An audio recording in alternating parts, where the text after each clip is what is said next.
So guys, आज की class में हम पूरा ब्लाउज़ स्टिच करना सीखेंगे। ब्लाउज़ को कैसे सिला जाता है, गला कैसे बनता है, हुक्काई पट्टी कैसे लगती है, साइड की फिटिंग कैसे होती है, स्लीव्स कैसे अटैच करते हैं और इसका फाइनल लुक कैसा है।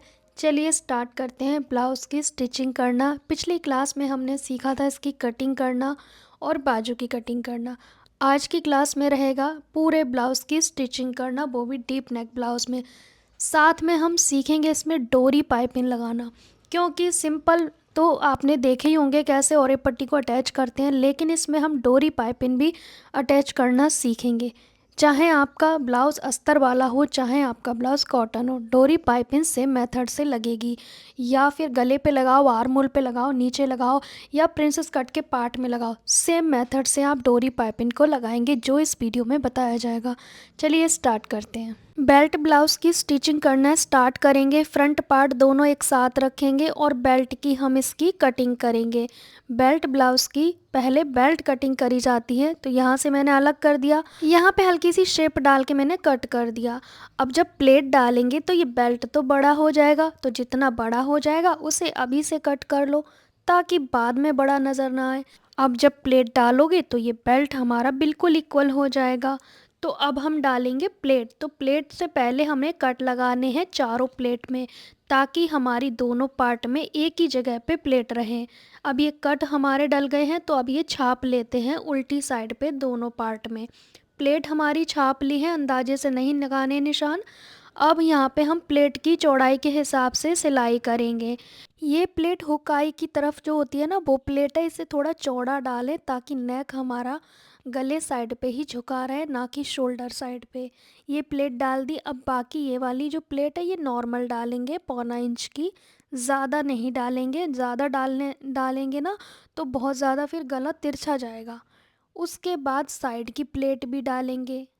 यहाँ पे भी हम ज़्यादा चौड़ी नहीं डालेंगे, नॉर्मल नॉर्मल सी डालेंगे। ऊपर जब लास्ट में आएंगे तो बिल्कुल पतला करते आएंगे और जो धागा कट करेंगे वो 1.5 इंच दूरी से कट करेंगे, ताकि वो धागे आपस में उलझे रहें और प्लेट हमारी खुले नहीं पहनने के बाद। आर्मोल की प्लेट डाल देंगे। ये भी हमने पतली ही डाली है, सभी प्लेट हमें पतली डालनी है, बस बीच की प्लेट थोड़ी सही डालनी है। अब ये देख सकते हो पफ कितना अच्छा इसमें क्रिएट हुआ है। सेम दूसरे पार्ट को भी रेडी कर लेना है। तो मैंने दोनों पार्ट रेडी कर लिए, एक आपको सिखाया, दूसरा मैंने बाद में किया, क्योंकि वीडियो बहुत बड़ा हो जाता है। अब यहाँ पे बेल्ट पे मैंने निशान लगा लिया, बेल्ट को सीधा रखा। तिरछी साइड हुक वाली साइड पे रहेगी, जो हुकाई होते हैं ना उस साइड पे, क्योंकि जैसा हमने कट किया है वैसा ही हमने सिलना भी होगा। ठीक है, ये ना हो कि आपने कमर वाली साइड की सिलाई की तरफ कर दी, नहीं, तिरछी साइड हुक वाली साइड पे रहेगी और इसको हम सिल देंगे। देख लेना है आपने बेल्ट किस साइड का है, मैंने निशान लगा लिया था, ठीक है, आपको समझाने के लिए। तो एक बेल्ट अटैच हो गया, सेम दूसरे बेल्ट को भी अटैच कर लेंगे यहाँ पे। और ये एक चीज़ देखोगे, ये जो प्लेट है ना, जो बीच वाली प्लेट है, इसे मैंने फ़ोल्ड किया है, जैसे आर्म होल पे हम बाजू को फ़ोल्ड करते हैं ना, वैसे ही तिकोना फ़ोल्ड करा है और मैंने सिलाई लगा दी है। एक बार मैं आपको फिर से दिखा देती हूँ कि जो प्लेट मैंने कैसे मोड़ी है। यहाँ पे देखोगे ना, दूसरे पार्ट में भी सेम किया है मैंने। अब दोनों पार्ट को एक बराबर रख के चेक करेंगे कि प्लेट और बेल्ट दोनों की ऊपर नीचे तो नहीं है। मेरी तो बराबर है, अगर है तो आप दोबारा से सही करें, फिर उसके बाद आगे का काम करें। अब इस बेल्ट के ऊपर सिलाई लगाएंगे, मार्जिन नीचे की ओर रहेगा। जो इस बेल्ट के नीचे का मार्जिन है वो नीचे की ओर रहना चाहिए। सिलाई दोनों पे सेम लगाएंगे। इससे क्या होता है, ये बैठ जाता है। आपका मन नहीं है लगाने का तो ना लगाएं। ये बेल्ट कई तरह से अटैच करते हैं, 2 बार पट्टियाँ बनाते हैं सेम, और उसे गुम सिलाई वाली भी बेल्ट अटैच करते हैं, आपको पता होगा। तो फ़िलहाल सीधा सिंपल तरीका मैं शेयर कर रही हूँ। 2 इंच चौड़ी पट्टी लेंगे, हुक पट्टी, इसे हम राइट हैंड साइड की तरफ के पार्ट पे लगाएंगे। यहाँ पे एक चेंजेस मैं कर रही हूँ, अगर आपको करना है तो करें, नहीं करना है तो रहने दें। यहाँ पे मैं हुक वाली साइड पे एक प्लेट बना रही हूँ। क्यों? इसका कारण है क्योंकि प्लेट हमारी नीचे तो चौड़ी होती है, ऊपर जाके पतली होती है। जब इसे हम फोल्ड करेंगे तो इस पट्टी में लूजिंग चाहिए होती है। अगर आपको ये नहीं करना तो कोई ज़रूरी नहीं है, आप सिंपल सीधा सीधा भी सिल सकते हैं। हुक पट्टी हम लगाते हैं राइट हैंड साइड के पार्ट पे, सीधे हाथ पे जो पार्ट रहेगा उस पे हुक पट्टी लगती है। अब इसे उल्टी साइड को ऐसे कर देंगे और एक टॉप में सिलाई लगा देंगे। सिलाई लगाने के बाद इसको हम उल्टी साइड पे फोल्ड कर देंगे, पूरा जो हमारा जॉइंट आ रहा है वहाँ तक डबल फोल्ड करेंगे। ठीक है, अगर आपको ये प्लीट नहीं डालनी तो मत डालना, जो मैंने पट्टी में अभी बताई है। अगर आपको देखने में गंदी लग रही है तो नहीं डालें आप, ठीक है। अब हमने यहाँ से एक्स्ट्रा कट करना है, लेकिन शुरू में तो एक्स्ट्रा ही लेना है। अब आई पट्टी लगाने से पहले आपको इस वाले पार्ट को ऐसे रख के चेक करना है कि हमें जो हमारी प्लेट है वो बराबर आए, बेल्ट भी बराबर आए। तो मुझे निशान लगाने से पता लग गया है कि इससे आगे नहीं बढ़ना है, मुझे वहीं तक मेरी पट्टी की सिलाई जानी चाहिए। ये पट्टी मैं यूनिक तरीके से लगा रही हूँ, देखो सीधी साइड पे ही रख के मैंने सिल दी है ये पट्टी। नॉर्मली हम उल्टी साइड से फ़ोल्ड करते हैं, लेकिन सीधी साइड से ही मैंने रख के सिला है। फिर ये 1/2 इंच मैंने फ़ोल्ड कर दिया। इस पट्टी की चौड़ाई 3.5 इंच लेनी है। अब इस पट्टी को हम ऐसे फ़ोल्ड करेंगे और 1 इंच चौड़ी जितनी बढ़ा के रखेंगे, 1 इंच, या फिर जैसे हम इसे आई पट्टी भी बोलते हैं, बढ़वा पट्टी भी बोलते हैं। बहुत सारे लोग उल्टी साइड से लगाते हैं और सीधी साइड पे फोल्ड कर देते हैं। मैं दोनों तरीके से लगाती हूँ, तो मैंने सोचा दोनों तरीके से मैं आपके साथ शेयर कर देती हूँ, जो आपको सही लगेगा वो आप लगा लेना। तो ये सीधी साइड से ही पट्टी लगाई है मैंने, आई पट्टी। एक्स्ट्रा हम कट कर देंगे। आप चाहें तो पुराने मेथड से भी लगा सकते हैं, मैंने पिछली वीडियो में बताया है। यहाँ पे आप देखेंगे कि हमारी दोनों पट्टियाँ भी सेम है आसपास, और प्लेट भी बिल्कुल आमने सामने है। अब हमारे दोनों पार्ट तो रेडी हो गए हैं, और हमारी स्लीव्स हमने पिछली क्लास में ही रेडी कर लिए थे। अब बैक पार्ट में प्लेट डालेंगे। यहाँ पे एक चीज़ मैं आपको बताना चाहती हूँ, बैक पार्ट की प्लेट पतली डालें अगर आपको शोल्डर या नेक गिरने की समस्या है, या फिर अगर आप इसको स्किप कर सकते हैं तो स्किप कर दें। फिर आपको नॉर्मल लेना होगा, 1 इंच साइड से कम करके, क्योंकि वो प्लेट का कपड़ा फिर कम हो जाएगा। अब यहाँ पे मैं लगाने वाली हूँ डोरी पाइपिंग, क्योंकि और ये पट्टियाँ तो मैंने सिखा दी आपको पिछली क्लास में, पिछले ब्लाउज़ की वीडियो में। इसमें हम डोरी पाइपिंग सीखेंगे, तो डोरी पाइपिंग के लिए नेक थोड़ा चौड़ा अच्छा लगता है, तो मैंने चौड़ा कर लिया। यहाँ से हमने नेक की साइड से 1/2 इंच या हाफ से कम डाउन कर देना है।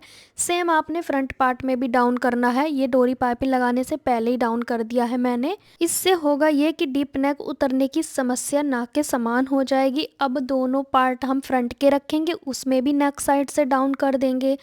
अब दोनों पार्ट आपस में स्टिच करेंगे, तो फ्रंट पार्ट को बैक का पार्ट के ऊपर रखेंगे और दोनों शोल्डर को अटैच करेंगे। यहाँ पे नॉर्मल आपको सिलाई लगानी है जैसे लगाते हैं शोल्डर की, पर 2 लगाओ तो पक्का हो जाएगा। अब हमने 2 इंच चौड़ी पट्टी लेनी है। फ्रंट पार्ट में तुरपाई पट्टी लगाएंगे, इसे तुरपाई पट्टी बोलते हैं। यहाँ हम सीधी साइड पे रखेंगे, उल्टी साइड में पलट देंगे। बहुत सारे लोग बेल्ट ऐसे भी लगा सकते हैं, जैसे कपड़ा ज़्यादा है तो बेल्ट पट्टी डबल कट कर लो, उसे पलटने वाला बना दो, तो नीचे से तुरपाई का झंझट भी ख़त्म हो जाएगा। लेकिन इसमें तुरपाई करनी पड़ेगी मुझे। तो यहाँ पे मैंने पट्टी लगा दिया और इसे उल्टी साइड पे अब फोल्ड कर देंगे। 1/2 इंच मैंने एक्स्ट्रा लिया है हुक आई पट्टी की साइड में। इसी मेथड से आपने दूसरी आई पट्टी वाले पे भी लगानी है, और ये तुरपाई पट्टी, और बैक पार्ट पे भी सेम लगानी है। बाद में हम तुरपाई कर देंगे। फ्रंट के दोनों पार्ट में भी ऐसी लगेगी और बैक पार्ट में भी तुरपाई पट्टी ऐसी लगेगी, लेकिन फ्रंट के पार्ट में हमने फोल्ड कर दी और बैक पार्ट में हम फोल्ड नहीं करेंगे। अब सीखेंगे डोरी पाइपिंग बनाना। तो यहाँ पे मैं यूनिक तरीके से सिखाऊंगी। बहुत सारे लोगों के पास मशीन का सिंगल फुट नहीं होता है, जैसे कि मैं हमेशा लगाती हूँ। आज मैं थोड़ा अलग तरीका शेयर कर रही हूँ। तो पहले और ये पट्टियाँ कट करेंगे। जिनके पास नॉर्मल मशीन है वो भी इस डोरी पाइपिंग को लगा सकते हैं। तो यहाँ पे हम 1.25 इंच चौड़ी और एक पट्टी कट करेंगे तिरछे कपड़े में। ये शुरू की क्लास में ऑलरेडी मैं सिखा चुकी हूँ। और ये पट्टी किसे कहते हैं, कैसे कट करते हैं, कैसे स्टिच करते हैं, डिटेल क्लास मैं दे चुकी हूँ पहले ही। ठीक है। तो बहुत सारे लोग कहते हैं कि भाई हमारी छोटी मशीन है उसमें डोरी पाइपिंग कैसे लगाएं, तो वही मैं तरीका शेयर कर रही हूँ। कोई भी मशीन हो आप इस मेथड से डोरी पाइपिंग बहुत आसानी से लगा सकते हैं। कॉटन ब्लाउज़ हो, प्रिंसेस कट हो, आर्मोल में लगाना हो या प्रिंसेस कट के पार्ट में लगाना हो, सभी में आप लगा सकते हैं इस डोरी पाइपिंग को। लेकिन आपको और ये पट्टी लेनी होगी। जिस भी कलर की पाइपिंग बनाना चाहते हैं आप कंट्रास्ट में भी लगा सकते हैं। अब ये और ये पट्टी हम आपस में कैसे अटैच करेंगे देख सकते हो। डिटेल क्लास मैंने शुरू की पहले दूसरे दिन की क्लास में सिखा दिया था औरे पट्टी के बारे में। ठीक है, अब इस औरे पट्टी को हल्का सा स्ट्रेच कर लेंगे खींच के। ठीक है, अब इसे हम लगाएंगे, ब्लाउज़ की सीधी साइड पे रखेंगे, 1/2 इंच बाहर की ओर निकाल के रखेंगे और हल्का सा खींचेंगे, ज़्यादा नहीं, नाम मात्र को। कहाँ पे? शोल्डर के पास, जब दोनों शोल्डर आपस में जुड़े हैं वहाँ पे। बाकी जगह पे नॉर्मल रखेंगे और सिलाई लगाते जाएंगे स्लो प्रोसेस से, क्योंकि इसमें गोलाई होती है नेक के पास।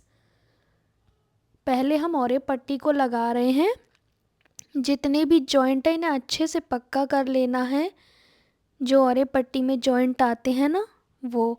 अब ये शोल्डर के पास जैसे ही आएंगे हल्का सा खींच लेंगे पट्टी को, फिर नॉर्मल छोड़ देंगे।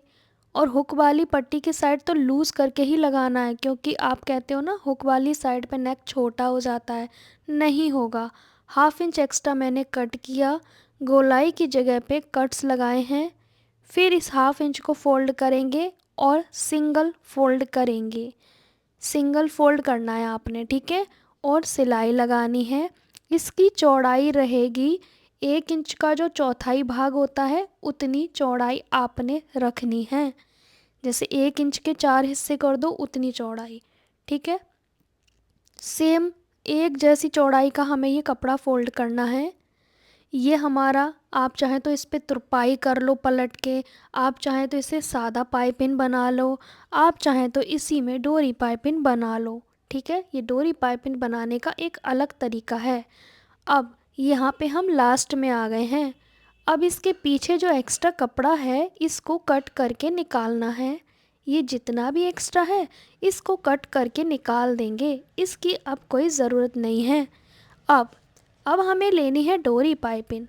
तो उससे पहले मैं आपको बता रही हूँ, जिनको डोरी पाइपिन नहीं लगानी वो इस तरह से सूती ब्लाउज़ की नॉर्मल पाइपिन बना सकते हैं, सिलाई से भी तुरपाई से भी। मुझे ज़्यादातर सिलाई पसंद है, तुरपाई वाली कम पसंद है। तो यहाँ पे आप इस तरह से पाइपिन बनाते जाओ, जितनी चौड़ी आपको रखनी है, और सिलाई लगा दो। या पूरा पलट के तुरपाई कर दोगे तो तुरपाई वाली पट्टी बन जाएगी। पर यहाँ पे मैं औरे पट्टी को इसके अंदर रखूँगी और इसे फोल्ड कर दूँगी। ठीक है, तो ये औरे पट्टी के नीचे ही हम इस गोल पाइपिंग को रखते जाएंगे और सिलाई लगाते जाएंगे। इसकी चौड़ाई बनेगी हमारी पाइपिंग की जितनी चौड़ी ये डोरी पाइपिंग है। ठीक है, ये डोरी पाइपिंग बोलते हैं, इसे आप मार्केट से इजीली ला सकते हो। मुझे रेट का अभी याद नहीं है क्योंकि मेरे पास बहुत सारा रखा है, तो मैं कभी कभी लाती हूँ जब वो ख़त्म हो जाता है तब। तो फ़िलहाल तो मुझे नहीं आइडिया है फ़िलहाल कितने का है, पर आता होगा, सस्ता ही आता होगा। मैं ढेर सारा लाती हूँ तो मुझे याद नहीं रहता कितने का आया, पर बहुत ही सस्ता है। अगर बात करें मीटर की तो 5 रुपये मीटर आपको ये मिल जाएगी।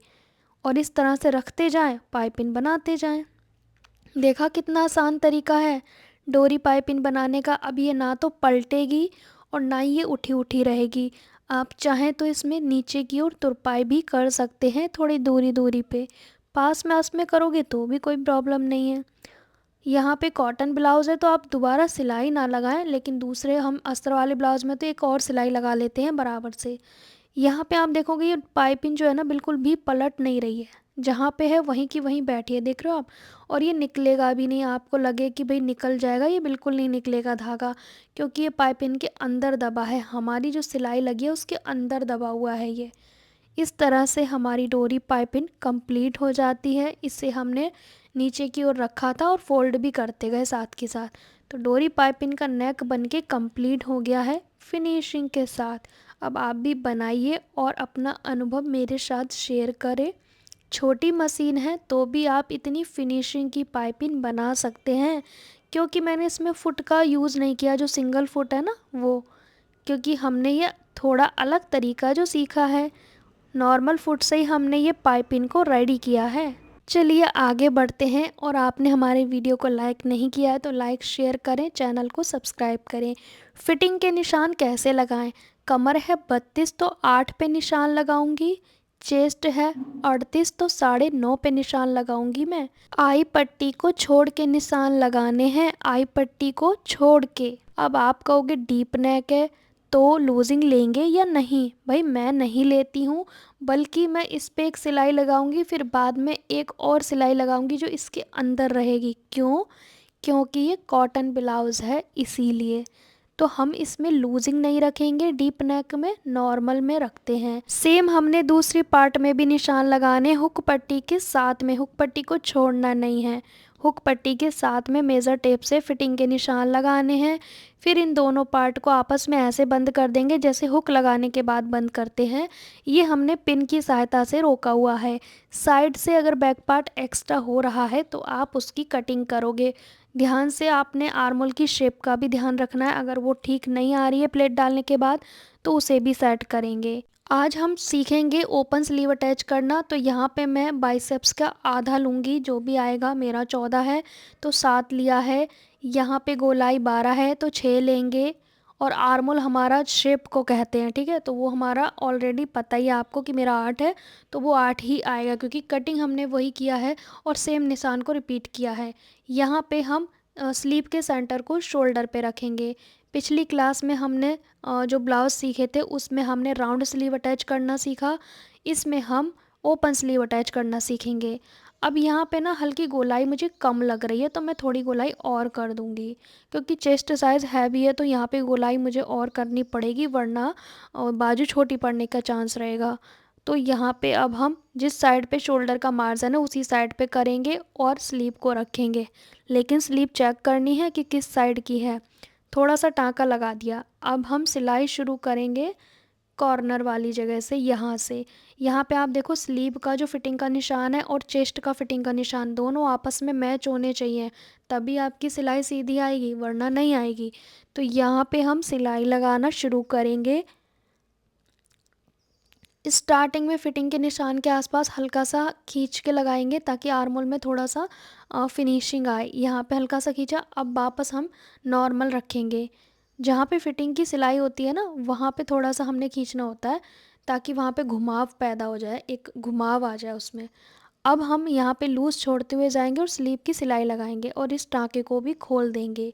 ये तो हमने रोकने के लिए लगाया था, नहीं खोलोगे तो यहाँ पे झोल आएगा, ठीक है। उसे खोल के अब हम दोबारा सीधी सिलाई लगा रहे हैं। अब इस शोल्डर से आगे बढ़ेंगे और हमारा जो आधा हिस्सा रह गया उसे स्टिच करेंगे। दूसरे कॉर्नर तक हमें स्टिच करते जाना है। पिछली क्लास में जो हमने एक ब्लाउज़ सीखा था ग्रीन कलर का, उसमें हमने बंद बाजू जोड़ना सीखा था, गोल बाजू कहते हैं, जिसमें बाजू की फिटिंग पहले होती है फिर बाद में अटैच करते हैं। इसमें हमने अटैच पहले किया है, फिटिंग बाद में करेंगे। कहीं कोई झोल क्रीज कुछ भी नहीं आया है। अब हम इस सिलाई को लगाएंगे जो फिटिंग की सिलाई है। अब पहले ही देखो हमने बाजू की जो फिटिंग के निशान है, चेस्ट का फिटिंग का निशान ब्लाउज़ का पहले ही मैच करते हुए हमने बाजू जोड़ा है। तो ये सिलाई भी हमारी सीधी आएगी। टेढ़ी क्यों आएगी भाई, है ना? क्योंकि हमने जब बाजू जोड़ा था तो वो निशान आगे पीछे नहीं है, बाइसेप्स का निशान चेस्ट के निशान से मैच हो रहा है मेरा। अब जैसे मैंने कहा था फ्रंट में हमने तुरपाई पट्टी पूरी फोल्ड कर ली थी, लेकिन बैक में हमने जोड़ तो लिया है, फोल्ड नहीं किया है। क्यों? ताकि हम फ्रंट के अकॉर्डिंग फोल्ड कर सकें, ठीक है। अब हमने पहले जॉइंट को चेक करना है कि आमने सामने हैं या आगे पीछे हैं। तो भाई मेरे तो बिल्कुल मैच हो रहे हैं, क्योंकि मैंने कटिंग भी सही की है, सिलाई भी सही की है और निशान भी सही लगाए हैं। अब ये बैक पार्ट की तुरपाई पट्टी को ऐसे फोल्ड करेंगे। ये जो फ्रंट का पार्ट दिख रहा है ना आपको, उसके अकॉर्डिंग फ़ोल्ड करेंगे। ज़्यादा लग रहा है तो कट कर दो, बहुत ज़्यादा भी नहीं रखना है मार्जिन। अब इसे सिलेंगे कैसे? इस तरह से फ़ोल्ड करेंगे और सिलाई लगाएंगे। यहाँ पे मैं एक सिलाई और लगा रही हूँ ताकि हम लूज़ करना चाहें तो हो कर सकें इसे। तो यहाँ पे ये दूसरी सिलाई हम लगा रहे हैं। कस्टमर को जब आप दोगे तो 2 सिलाई लगा के दिया करो ताकि वो लूज़ भी कर सके, कभी ढीला टाइट करना हो तो कर सकें। और ओपन बाजू है तो इसमें आप घर में भी लूज़ टाइट आसानी से कर सकते हो। और बहुत सारे लोग कहते हैं कि ओपन बाजू लगाएं या इस तरह की लगाएं या गोल बाजू लगाएं। तो देखिए दोनों ही सही हैं ब्लाउज़ में, पर मैं सूट में कहूँगी बंद बाजू लगाएं। यहाँ पे स्ट्रेट आई है मेरी सिलाई और आपके सामने लगाई है 9.5 और 8 पे, ठीक है। बाइसेप्स का निशान भी आपके सामने लगाया, गोलाई का निशान भी आपके सामने लगाया, सब कुछ तो मैंने आपके सामने निशान लगाया। तो सिलाई तो सीधी आनी थी, टेढ़ी कैसे हो सकती है? हम जो सीधे हैं। फिर हमारी सिलाई देख सकते हो बिल्कुल जॉइंट से जॉइंट मैच कर रहा है। और अब सेम हम दूसरी साइड भी कंप्लीट कर लेंगे, क्योंकि मैं सेम चीज़ बार बार आपको दिखाऊंगी तो वीडियो बड़ा हो जाएगा। तो बाजू सेम मेथड से अटैच करेंगे, फिटिंग सेम मेथड से करेंगे। अब इसका हमने नीचे जो बैक पार्ट है उसे तुरपाई वाले को फोल्ड कर लेंगे। आप चाहें तो दोनों पार्ट की तुरपाई पट्टी पहले ही फोल्ड कर सकते हो, पर मैं एक बाद में करती हूँ ताकि दूसरे को फ्रंट पार्ट के अकॉर्डिंग फोल्ड कर सकूँ बैक पार्ट को। अब मैं इसमें टेम्परेली हुकाई लगा के दिखा रही हूँ, कहीं पे कोई तुरपाई नहीं की है मैंने, क्योंकि मुझे जस्ट आपको दिखाना था। उसके बाद हम इसमें तुरपाई वगैरह करेंगे, क्योंकि फिर मुझे आपको क्लास भी देनी थी, फाइनल लुक दिखाना था। तो फाइनली आप देख सकते हैं, बट मैं एक सजेशन आपको करूँगी कि जब भी हम हैवी चेस्ट साइज़ का ब्लाउज़ बनाते हैं तो 4 टक्स में तो बनाते ही हैं, लेकिन अगर इसे बैक ओपन में बनाएंगे तो और भी ज़्यादा सुंदर लगेगा ये। तो वैसे तो मैं हमेशा बैक ओपन पहनती हूँ, बट मुझे 4 टक्स का सिखाना था आपको, इसीलिए मैंने आपको ही सिखाया। बाकी डीप नेक ब्लाउज़ की कटिंग स्टिचिंग कंप्लीट हो गई है, और स्लीव हल्की लूज़ पहननी चाहिए जब भी डीप नेक ब्लाउज़ बनाओगे। बाकी आप इसमें तुरपाई भी कर सकते हैं बैक साइड पे, जो हमने डोरी पाइपिंग लगाई है वहाँ पे। बाकी आप मुझे कमेंट करके बताओ ये ब्लाउज़ की फ़िटिंग आपको कैसी लगी, कटिंग स्टिचिंग का तरीका कैसा लगा। अच्छी लग भी रही है आपको क्लास तो मुझे अपना अनुभव ज़रूर शेयर करें। सो गाइज़, मिलेंगे नेक्स्ट क्लास में, तब तक के लिए बाय बाय।